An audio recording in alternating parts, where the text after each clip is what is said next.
Canada's border agents were set to begin a work to rule campaign Friday afternoon, but as that deadline came and went, news that any potential job action was put off until Wednesday. One thing is clear, any such action would have major implications.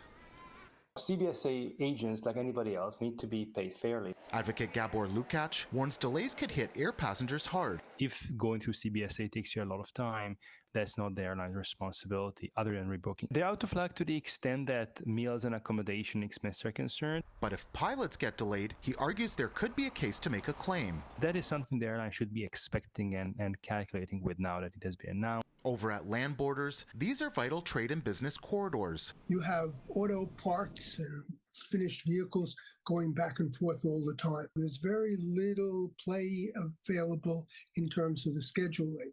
So if it goes on for any real length of time, you're going to have to, curtail production. Economist Bernard Wolf says delays by hours could be detrimental to businesses. He also says it could make tourists think twice about driving to visit. In the last few months of 2023, $5.6 billion was spent in Canada by tourists. The impact could be economically disastrous for border towns like Niagara Falls, which rely on a steady stream of tourists from across the border and around the world. 50% of the revenue that comes into Niagara Falls is international visitation, and the majority of that comes across those four borders.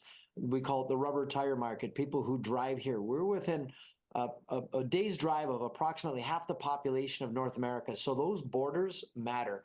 Mayor Jim Diodati says his city was hoping to build off the international attention it received during the recent solar eclipse. Instead, he's now worried that any talk about border delays will scare away American tourists. Roughly 10 million vehicles cross into Niagara each year, and 40,000 of the city's residents rely on tourism to feed their families. The Canadian Federation of Independent Business fears another blow to small and medium operators still fighting to recover after COVID and port strikes. What we need is a fluid border so that small businesses can receive their goods, so that people can come into the country, and especially in the summer months.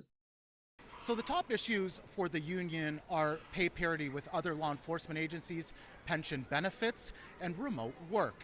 Mediated talks will continue until Wednesday, and we'll have all the updates for you on citynews.ca, City News 24/7, and 680 News Radio Toronto. At Pearson Airport, Nick Westoll, City News.